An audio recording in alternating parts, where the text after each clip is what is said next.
అన్నదమ్ముల మధ్య వర్గపోరు బహిరంగంగానే సాగింది. తిరువూరులో కేశినేని నాని, కేశినేని చిన్ని వర్గాలు బాహాబాహీకి దిగాయి. ఈ నెల 7న చంద్రబాబు సభ ఉన్న నేపథ్యంలో ఏర్పాట్లపై స్థానిక నేతలతో సమన్వయం చేయడానికి నిర్వహిస్తున్న సమావేశంలో పాల్గొనడానికి కేశినేని నాని, కేశినేని చిన్ని తిరువూరు వెళ్లారు.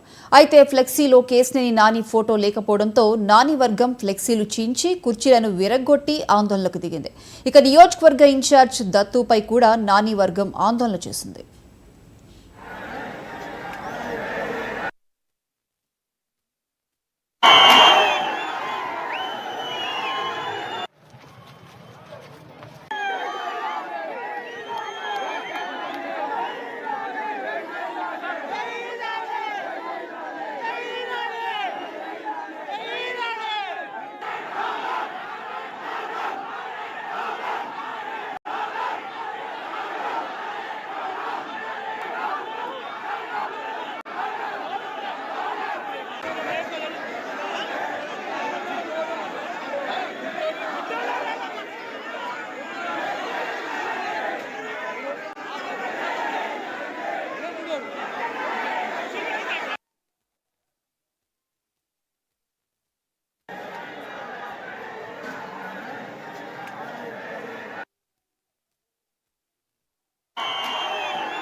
మరోవైపు నాని వర్గీయులు ఫ్లెక్సీలు చించేయగా అందులో జనసేన అధినేత పవన్ ఫోటో ఉందంటూ జన సైనికులు నిరసనకు దిగారు. తీవ్ర అభ్యంతరం వ్యక్తం చేస్తూ ఆ సమావేశం బహిష్కరిస్తూ వెళ్లిపోయారు. ఇక ఈ పరిణామం గురించి తెలుసుకుని టీడీపీ కార్యాలయానికి చేరుకున్నారు కేశినేని చిన్ని. ఆయన్ని అడ్డుకునేందుకు నాని వర్గం ప్రయత్నించగా ఇరు వర్గాల మధ్య ఘర్షణ వాతావరణం నెలకొంది.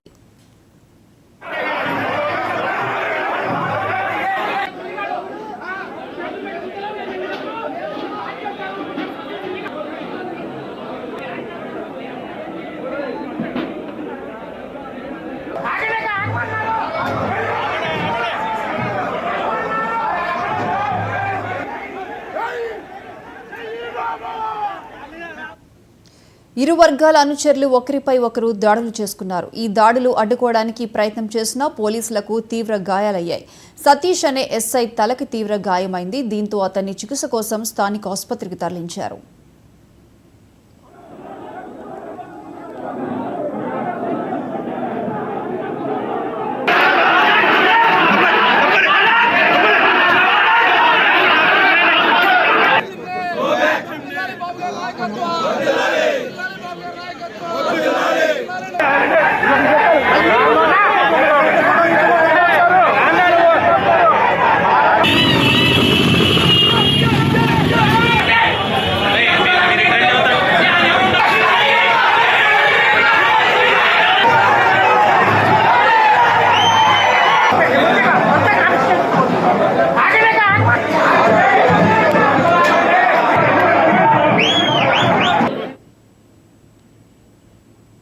యానాంలో కేంద్ర మంత్రుల బృందం పర్యటించింది. సాగర్ పరిశ్రమ కార్యక్రమంలో భాగంగా యానాం వచ్చిన మంత్రులకు ఎమ్మెల్యే గొల్లపల్లి శ్రీనివాస్ అశోక్, యానా పరిపాలనాధికారి మునిస్వామి స్వాగతం పలికారు. పరిపాలనా కార్యాలయం వద్ద మంత్రుల బృందం గౌరవ వందనం స్వీకరించారు. అనంతరం సావిత్రినగర్ ఫిషింగ్ హార్బర్ వద్ద ఏర్పాటు చేసిన బహిరంగ సభలో పాల్గొన్నారు.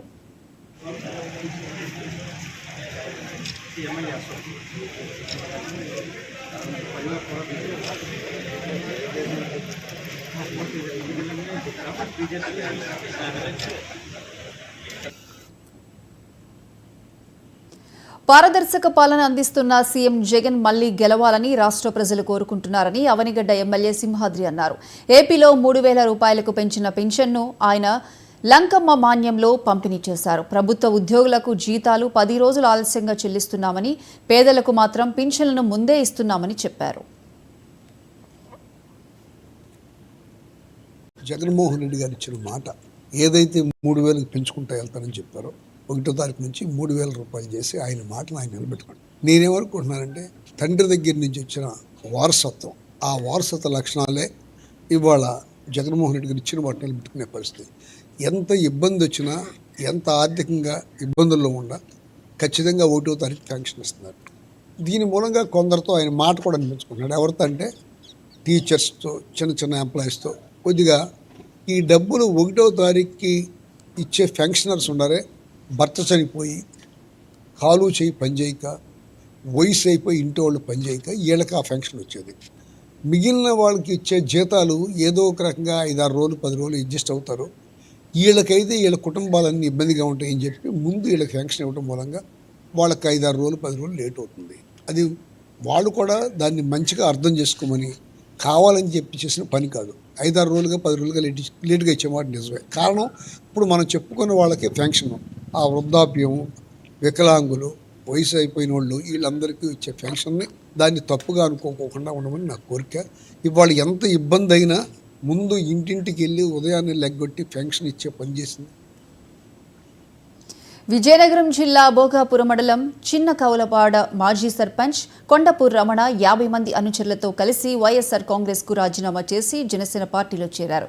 వైసీపీ దుర్మార్గపు పాలనలో దౌర్జన్యాలు, అఘాయిత్యాలు పెరిగిపోయాయని, పవన్ కళ్యాణ్ ఆలోచనలు నచ్చాయని వారు తెలిపారు.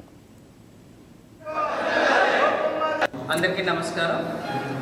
ఈరోజు కౌలువాడ పంచాయతీ నుంచి మాజీ సర్పంచ్ గారైనటువంటి శ్రీ కొండపు రమణ గారు పవన్ కళ్యాణ్ గారి ఆశయాలు, సిద్ధాంతాలు, అలాగే మన ప్రాంతం అభివృద్ధి చెందాలని నా యొక్క నినాదాన్ని నచ్చి అశేష యువత మన నియోజకవర్గంలో ఉన్న వాళ్ళకి మంచి ఉద్యోగ అవకాశాలు రావాలని, అలాగే ప్రాంత అభివృద్ధి చెందాలని, మన ప్రాంతంలో ఈ రోజున సమస్యలతో, భూ కబ్జాలతో తల్లడిల్లుతున్న ప్రాంతాన్ని మంచి మార్గంలో నడిపించాలని, ఎంతో మనోవేదనకు గురవుతున్నానని ఆయన వచ్చి చెప్తున్నప్పుడు వైఎస్ఆర్సీపీ పార్టీలో ఉండి ఆ పార్టీ చేస్తున్న అన్యాయాలు, అఘాయిత్యాలు చూసి ఎంతో మనోవేదనకు గురవుతున్నాను. నేను పార్టీ వీడి మీ అడుగుజాడల్లో నడవడానికి, మీ నాయకత్వంలో ఉండడానికి వస్తున్నానని చెప్పడం నాకు చాలా ఆనందంగా అనిపించింది. మన నియోజకవర్గంలో కొండపు రమణ గారి లాగే చాలామంది ఈరోజు ఈ ప్రాంతం ఎటువంటి అభివృద్ధికి నోచుకోవట్లేదు. గత 5 ఏళ్లలో చాలా వెనుకబడతనానికి నెట్టివేయబడుతున్నది. ఎక్కడ చూసినా పేదవాడి భూమిని కూడా, 1 సెంటు భూమిని కూడా వదలకుండా వైఎస్ఆర్సీపీ పార్టీ నాయకులు చేస్తున్న అఘాయిత్యాలు, అలాగే తాగునీటి సమస్య చాలా ఎక్కువగా ఉన్న పట్టించుకొని ప్రభుత్వం, కేంద్ర ప్రభుత్వం అయోధ్య రామ మందిర ప్రారంభోత్సవానికి రావాలని జనసేన పార్టీ అధినేత పవన్ కళ్యాణ్ ను ఆహ్వానం అందింది. పార్టీ కేంద్ర కార్యాలయంలో ఆర్ఎస్ఎస్ ముళ్లపూడి జగన్ పార్టీ కేంద్ర కార్యాలయంలో ఆహ్వాన పత్రిక అందించారు. అనంతరం అయోధ్య రామ మందిర నిర్మాణ విశేషాలు తెలిపారు. ఈ భేటీలో విశ్వ హిందూ పరిషత్ రాష్ట్ర ఆర్గనైజింగ్ సెక్రటరీ శ్రీనివాసరెడ్డి, ఆర్ఎస్ఎస్ కార్యాలయ ప్రముఖ్ శ్రీ పూర్ణ ప్రజ్ఞ పాల్గొన్నారు.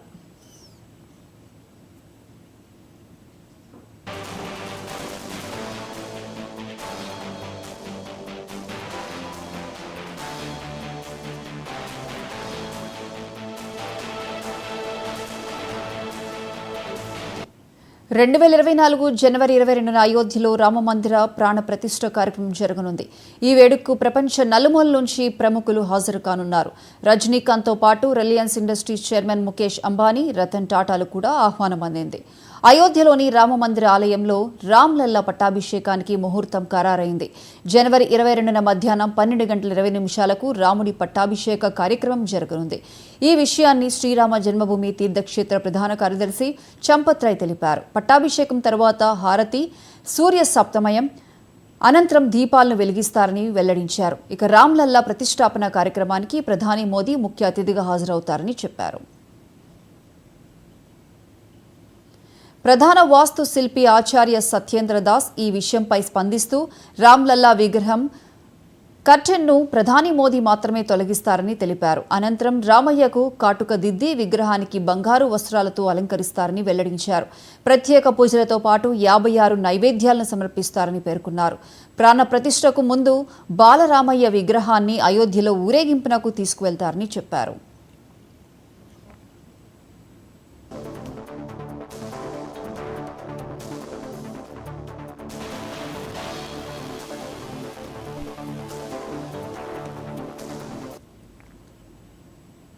సుదీర్ఘ విరామం తర్వాత వైఎస్ఆర్టీపీ అధినేత్రి వైఎస్ షర్మిల తన అన్న ఏపీ ముఖ్యమంత్రి వైఎస్ జగన్ను కలిశారు.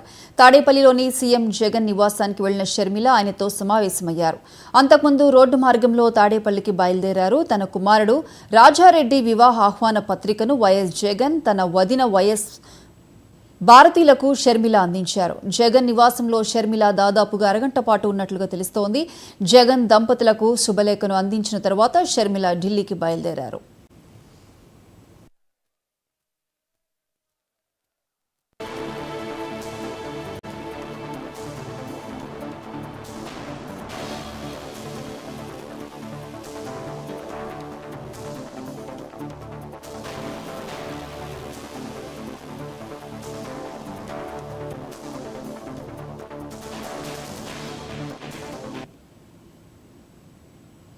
రాష్ట్రంలో మరో 23 మంది ఐపీఎస్లను బదిలీ చేస్తుంది ప్రభుత్వం. ఈ మేరకు ప్రభుత్వ ప్రధాన కార్యదర్శి శాంతికుమారి ఉత్తర్వులు జారీ చేశారు.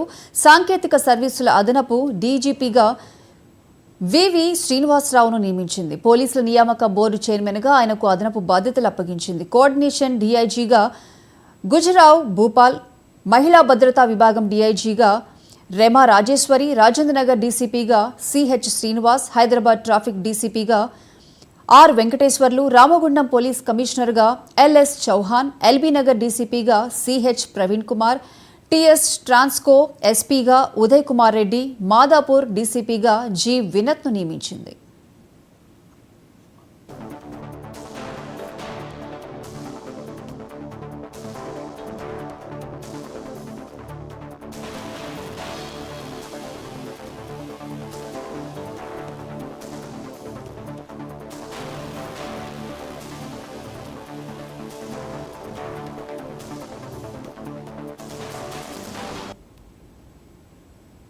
బీఆర్ఎస్ లేకపోతే పార్లమెంట్లో తెలంగాణ ఉనికి లేకుండా పోతుందని మాజీ మంత్రి కేటీఆర్ అన్నారు. దేశంలో దివాలా తీసిన పార్టీకి తెలంగాణలో అనుకోకుండా అవకాశం వచ్చిందని కాంగ్రెస్ పార్టీని ఎద్దేవా చేశారు. కాంగ్రెస్ ప్రభుత్వం తమపై అబద్దాలు, అప్పులు, తప్పులు అంటూ దుష్ప్రచారం చేస్తోందని మండిపడ్డారు. అధికారంలోకి వచ్చిన వెంటనే రైతు బంధు నిధులు జమ చేస్తామని హామీ ఇచ్చారని, కానీ ఇప్పటివరకు రైతు బంధు అతీగతి లేదని విమర్శించారు. సొంత రాష్ట్ర పరపతిని తగ్గించే విధంగా కాంగ్రెస్ నేతలు మాట్లాడుతున్నారని కేటీఆర్ ఫైర్ అయ్యారు. జడిసే కదా మన కిషన్ రెడ్డి గారు పోటీ చేయాలి అంబర్పేట నుంచి. పోయినసారి ఆయన నొడగొట్టింది బీఆర్ఎస్ కాదా? ఈసారి తప్పించుకొని పారిపోలేదా కిషన్ రెడ్డి గారు? ఈసారి మీరు చూడండి, బలమైన బీజేపీ అభ్యర్థులను ఓడించింది ఎవరు? అందుకే మేము రాష్ట్ర ప్రజలకు విజ్ఞప్తి చేస్తూ ఉన్నాం. బీజేపీని నిలువరించే శక్తి ఉన్నది కేవలం బీఆర్ఎస్కే, కాంగ్రెస్కి ఆ శక్తి లేదు. అందుకే మేము కోరేది, పార్లమెంట్లో కూడా తెలంగాణ వాణి ఉండాలి, బలం ఉండాలి, గలం ఉండాలంటే అది బీఆర్ఎస్ వల్ల అవుతుంది తప్ప ఇంకోరి వల్ల కాదు. ఈ మీటింగ్ ఈరోజు మొదటిది. ఈ మెటీరియల్ మేము ప్రతి నాయకుడికి ఇస్తాము, ప్రతి ప్రజలకు కూడా ఇది చేరవేస్తాం. మొత్తంగా చేరవేసి తప్పకుండా మరి ఈరోజు మొదటి సమావేశం, ఇంకా 16 సమావేశాలు ఉంటాయి. 16 రోజుల పాటు ఇవి కొనసాగుతాయి. సంపూర్ణంగా మొత్తం సమీక్ష అయిన తర్వాత, ఎందుకంటే ఇవాళ మొదటి రోజు వచ్చిన మా ఆదిలాబాద్ నాయకులందరూ కూడా మళ్ళీ తిరిగి పాపం వాళ్ళు బెజ్జూర్ దాకా, దహగాం దాకా, అక్కడ ఆదిలాబాదు బేలా దాకా, జైనత్ దాకా చాలా దూరం పోవాలి కాబట్టి 350 కిలోమీటర్లు పోవాలి కాబట్టి వారికి తొందరగా పంపించే ప్రయత్నం చేసినాం. రేపు కరీంనగర్ ఉంది, ఇంకా తదుపరి వరుసగా పార్లమెంట్ నియోజకవర్గాల వారీగా సమావేశాలు ఉన్నాయి. బహుశా జనవరి 22-23 తారీఖు వరకు ఈ సమీక్షా సమావేశాలు అయిపోతాయి. అయిపోయిన తర్వాత మా తదుపరి కార్యాచరణ మొత్తం, అంటే శాసనసభ నియోజకవర్గాల వారీగా సమావేశాలు ఎప్పుడు ఉంటాయి, అభ్యర్థుల ప్రకటన ఎప్పుడు ఉంటుంది, దానికి కేసీఆర్ గారు కూడా ఇప్పుడిప్పుడే కోలుకుంటా ఉన్నారు. ఇంకా ఒక 4 వారాలు వారికి పడుతుండొచ్చు, 4 నుంచి 5-6 వారాలు పడుతుండొచ్చు. మళ్ళీ తిరిగి ఇక్కడ ఆఫీస్కి వచ్చి కూర్చొని పనిచేసే పరిస్థితి రావాలంటే కేసీఆర్ గారు కూడా ఏం చెప్పారంటే, మాకు ఇవాళ ఈ మీటింగ్లో మా నాయకులకు కూడా చెప్పమన్నది, ఈరోజు ఎట్లా అయితే అందరినీ పిలిచి మాట్లాడుకొని మనం అన్ని విషయాలు చర్చించుకున్నాము, అభ్యర్థుల ఖరారు కూడా అదే పద్ధతుల్లో అందరినీ పిలిచి వారి అభిప్రాయాలు తీసుకొని అందరి అభిప్రాయానికి అనుగుణంగా, కార్యకర్తల ఆలోచనకు అనుగుణంగానే అభ్యర్థుల ఎంపికను కూడా తప్పకుండా చేస్తాము. మాకైతే సంపూర్ణమైన విశ్వాసం. తెలంగాణలో పెట్టుబడులపై ముఖ్యమంత్రి రేవంత్ రెడ్డితో Amara Raja company chairman managing director Galla Jayadev సంప్రదింపులు జరిపారు. Amara Raja energy and mobility రాష్ట్రంలోని దివిటిపల్లిలో లిథియం అయాన్ బ్యాటరీల తయారీకి సంబంధించిన గిగా ప్రాజెక్టు నెలకొల్పబడుతోంది. ఈ పరిశ్రమల స్థాపనకు సంబంధించిన పురోగతిపై సచివాలయంలో ముఖ్యమంత్రి రేవంత్ రెడ్డి, ఐటీ పరిశ్రమల శాఖ మంత్రి శ్రీధర్ బాబు గల్లా జయదేవ్తో చర్చలు జరిపారు. తెలంగాణ ప్రభుత్వం అందించే సహాయ సహకారాలపై సమావేశంలో చర్చించారు.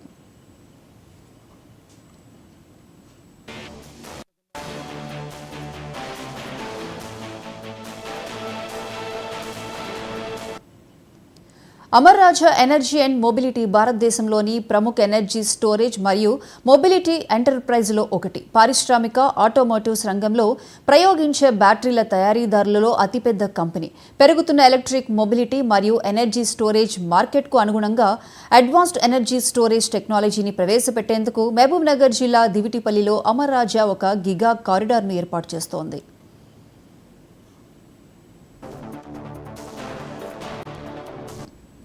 దేశంలోనే పెద్దదైన advanced chemistry cell lithium ion battery తయారీ ఫ్యాక్టరీని ఇక్కడ నెలకొల్పుతోంది.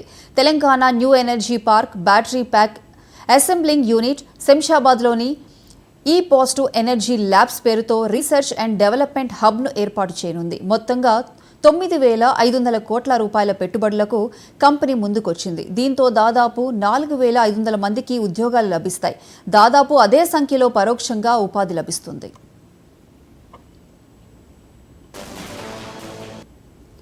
తెలంగాణ పారిశ్రామిక అభివృద్ధి పదంలో అమర్ రాజా కీలక భాగస్వామని అన్నారు సీఎం రేవంత్ రెడ్డి. తెలంగాణలో ఆ కంపెనీ తలపెట్టిన పరిశ్రమల ఏర్పాటుకు ప్రభుత్వం తగినంత సహాయ సహకారాలను అందిస్తుందని పూర్తి భరోసానిచ్చారు. Advanced chemistry cell giga factory, pack assembly మరియు ఈ పాజిటివ్ ఎనర్జీ ల్యాబ్ల నిర్వహణకు అవసరమైన సహకారం అందిస్తామని హామీ ఇచ్చారు. క్లీన్ ఎనర్జీకి తెలంగాణ కట్టుబడి ఉందని, అడ్వాన్స్డ్ కెమిస్ట్రీ సెల్ నుంచి వంటి అధునాతన స్టోరేజ్ టెక్నాలజీలకు, కొత్త పరిశ్రమల స్థాపనకు తెలంగాణ రాష్ట్రం అత్యంత ప్రాధాన్యతనిస్తుందని ముఖ్యమంత్రి రేవంత్ రెడ్డి అన్నారు. తమ ప్రాజెక్టును వేగంగా అమలు చేసేందుకు తెలంగాణ ప్రభుత్వం అందిస్తున్న మద్దతుకు Amara Raja energy and mobility chairman and managing director Jayadev Galla ముఖ్యమంత్రికి అభినందనలు తెలిపారు. ప్రభుత్వ సహకారంతో తమ ప్రాజెక్టును మరింత విస్తరించేందుకు సిద్ధంగా ఉన్నామన్నారు. రోజురోజుకు విస్తరిస్తున్న ఎలక్ట్రానిక్ వెహికల్స్, న్యూ ఎనర్జీ రంగంలో తెలంగాణ ప్రభుత్వం ప్రధాన భూమిక పోషిస్తుందని, కొత్త పరిశ్రమల స్థాపనకు తగినంత మద్దతును ఆశిస్తున్నామని చెప్పారు. New energy, lithium ion battery మరియు ఫుడ్ ప్రాసెసింగ్ రంగాలతో పాటు వివిధ రంగాలలో తెలంగాణలో మరిన్ని పెట్టుబడులకు తమ కంపెనీ సంసిద్ధతను ఆయన వ్యక్తపరిచారు. ఈ సమావేశంలో ప్రభుత్వ ప్రధాన కార్యదర్శి శాంతికుమారి, పరిశ్రమల శాఖ principal secretary Jayesh Ranjan, investment promotion special secretary Vishnuvardhan Reddy తదితరులు పాల్గొన్నారు.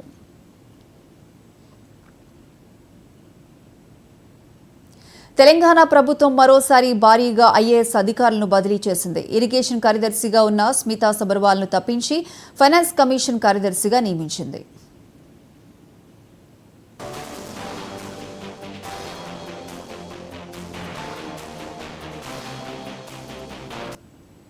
తెలంగాణలో కాంగ్రెస్ ప్రభుత్వం అధికారంలోకి వచ్చాక రెండోసారి ఐఏఎస్ అధికారుల బదిలీలను చేపట్టింది. తెలంగాణ ఫైనాన్స్ కమిషనర్ మెంబర్ కార్యదర్శిగా స్మితా సబర్వాల్ను నియమించగా, ఇరిగేషన్ కార్యదర్శిగా రాహుల్ బొజాన్ నియమించింది ప్రభుత్వం. ఇక సీఎంఓ సంయుక్త కార్యదర్శిగా సంగీత సర్వే సత్యనారాయణను నియమించగా, నల్గొండ జిల్లా కలెక్టర్గా హరిశ్చంద్రను నియమించింది. బదిలీల్లో మొత్తం 26 మంది అధికారులకు స్థానచలనం కల్పించింది.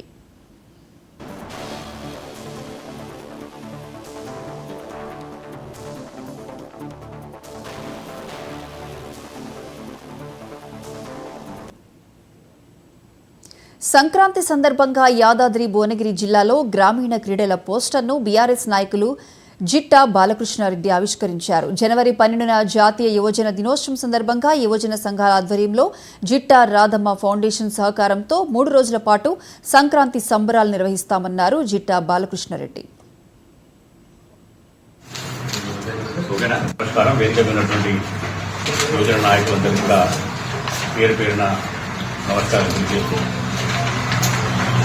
జనవరి 12 స్వామి వివేకానంద జయంతి, జాతీయ యువజన దినోత్సవం పురస్కరించుకొని ప్రతిసారి కూడా గత 20-25 ఏళ్లుగా రాష్ట్ర స్థాయిలో మరి యువజన సంఘాల వ్యవస్థాపక అధ్యక్షునిగా, జాతీయ యువజన అవార్డు గ్రహీతగా ఎక్కడో ఒకటి ఏదో కార్యక్రమం అనేక రకాలుగా చేస్తూ వస్తున్నాం. ప్రధానంగా ఈసారి జనవరి 12, 13, 14 తేదీలలో మరి భువనగిరి యాదాద్రి భువనగిరి యువజన సంఘాల ఆధ్వర్యంలో మరి సోదరుడు శ్రీనివాసు, కరణ్, పవన్, శేఖరు, మిగిలినందరూ కూడా హమీదు. భద్రాద్రి కొత్తగూడెం జిల్లా చర్ల మండలంలో మావోయిస్టుల లేఖ కలకలం సృష్టించింది. తెలంగాణ మావోయిస్టు రాష్ట్ర కమిటీ పేరుతో లేఖ వెలిసింది. తెలంగాణ ప్రజాస్వామిక పునర్నిర్మాణానికై ఉద్యమిద్దామని మావోయిస్టులు లేఖలో పేర్కొన్నారు. ఎన్ఐఏ దాడులు ఆపాలని, యూఏపీఏ కేసులు రద్దు చేయాలని, ఎన్కౌంటర్లు లేని తెలంగాణ సమాజం కావాలని లేఖలో పేర్కొన్నారు మావోయిస్టులు.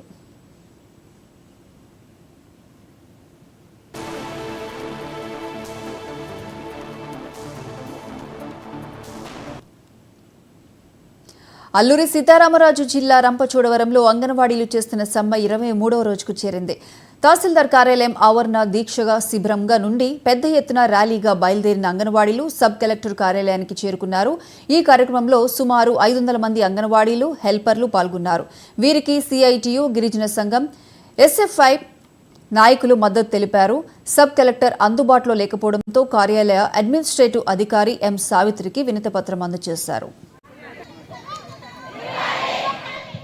అంగన్వాడీ కార్మికులు తమ న్యాయమైన డిమాండ్లు పరిష్కారం చేయాలని గత 23 రోజుల నుండి సమ్మెబాట పట్టారు. ఏదైతే ఇప్పుడున్నటువంటి ముఖ్యమంత్రి గారు ఎన్నికల సందర్భంగా వాళ్ళకి ఇచ్చినటువంటి హామీ ఉందో హామీని నిలబెట్టుకోవాలని చెప్పి, సుప్రీంకోర్టు తీర్పు ప్రకారం గ్రాడ్యుటీ అమలు చేయాలని చెప్పి, ఇతర సమస్యలు పరిష్కారం చేయాలని చెప్పి 23 రోజులుగా సమ్మె చేస్తూ ఉంటే రాష్ట్ర ప్రభుత్వం చాలా దుర్మార్గంగా ఆ సమ్మెను విచ్ఛిన్నం చేసి ఈరోజు అంగన్వాడీలకు అన్యాయం చేస్తూ ఉంది. సచివాలయ ఉద్యోగుల ద్వారా, అట్లాగే కలెక్టర్, సబ్ కలెక్టర్ గారి ద్వారా ఈరోజు సమ్మెను విచ్ఛిన్నం చేయాలనేటువంటి ఆలోచన చేస్తూ ఉంది. మేము అడిగేది, ఈరోజు అంగన్వాడీ కార్మికులు అడిగేది గొంతెమ్మకు. పాలకొండ పట్టణంలో మున్సిపల్ కార్మికుల సమ్మె 9వ రోజుకు చేరుకుంది. ఈ సందర్భంగా నగర పంచాయతీ కార్యాలయం ఆవరణలో వంట వార్పు కార్యక్రమాన్ని నిర్వహించారు. ఈ కార్యక్రమంలో AP municipal workers and employees federation నాయకులు పడాల భాస్కర్రావు, వై హరిబాబు తదితరులు పాల్గొన్నారు.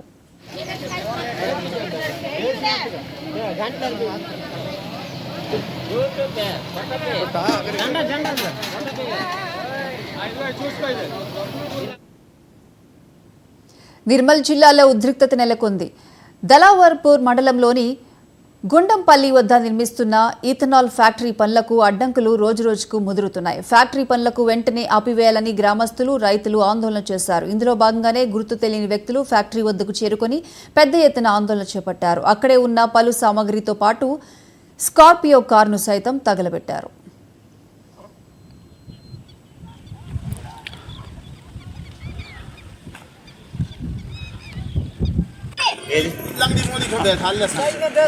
नको बैठने के लिए चांस है।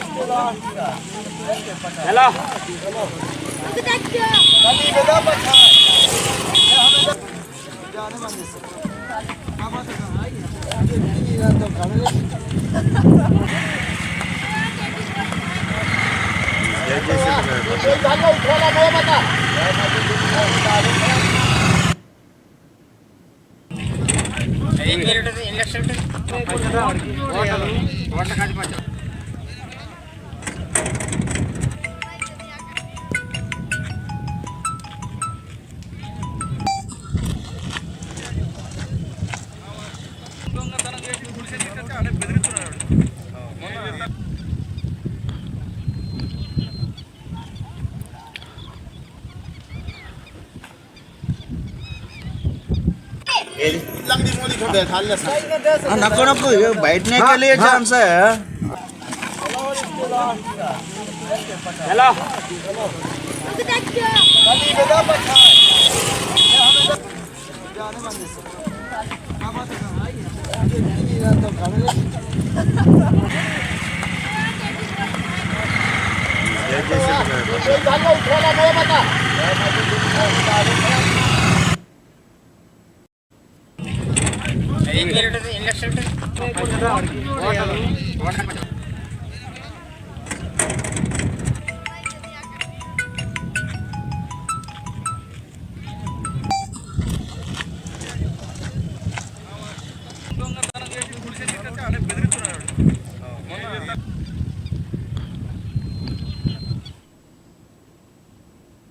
ఏపీలో ఇసుక తవ్వకాలకు పాల్పడుతున్న వారిపై విచారణ జరిపి చర్యలు తీసుకోవాలని హైకోర్టు ఆదేశించింది. గోదావరిలో కోర్టు ఆదేశాలను ఉల్లంఘిస్తూ అక్రమ ఇసుక తవ్వకాలు జరుపుతున్నారని పిటిషనర్ ఆరోపించారు. ఇలాగే జరిగితే ధవళేశ్వరం బ్రిడ్జికు ప్రమాదం పొంచి ఉందని పిటిషనర్ కోర్టుకు తెలిపారు. అక్రమ ఇసుక తవ్వకాలపై చర్యలు చేపట్టాలని రాజమండ్రికి ఎస్పీ హైకోర్టు ఆదేశించింది.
ఇరాన్ను జంట పేలుళ్లు నిలువునా వణికించాయి. ఇరాన్లో జరిగిన భారీ పేలుళ్లలో 103 మంది ప్రాణాలు కోల్పోయారు. మరో 140 మంది గాయపడ్డారు. ఇరాన్ రెవల్యూషనరీ గార్డ్స్కు చెందిన కుద్స్ ఫోర్స్కు నేతృత్వం వహించిన కాసిం సులేమానీ సంస్మరణ సభలో ఈ దుర్ఘటన చోటు చేసుకుంది. జనరల్ కాసిం సమాధి వద్దకు వందలాది మంది నడుచుకుంటూ వెళ్తుండగా బాంబు పేలుళ్లు జరిగాయని ఇరాన్ అధికారిక మీడియా వెల్లడించింది. మరోవైపు ఇది ఉగ్రవాద దాడేనని కెర్మన్ డిప్యూటీ గవర్నర్ తెలిపారు.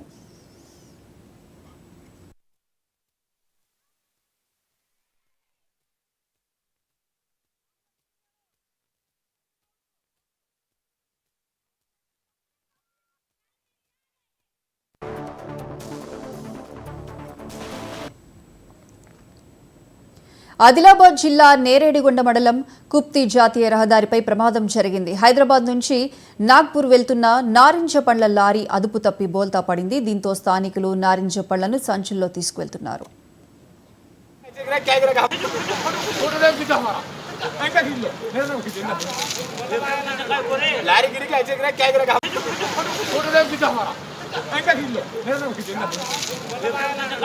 लारी गिरी का ऐसे क्या करेगा फोटो दे दिखा हमारा ऐसा खींच लो मेरे नाम खींच लारी गिरी का ऐसे क्या करेगा फोटो दे दिखा हमारा ऐसा खींच लो मेरे नाम खींच लारी गिरी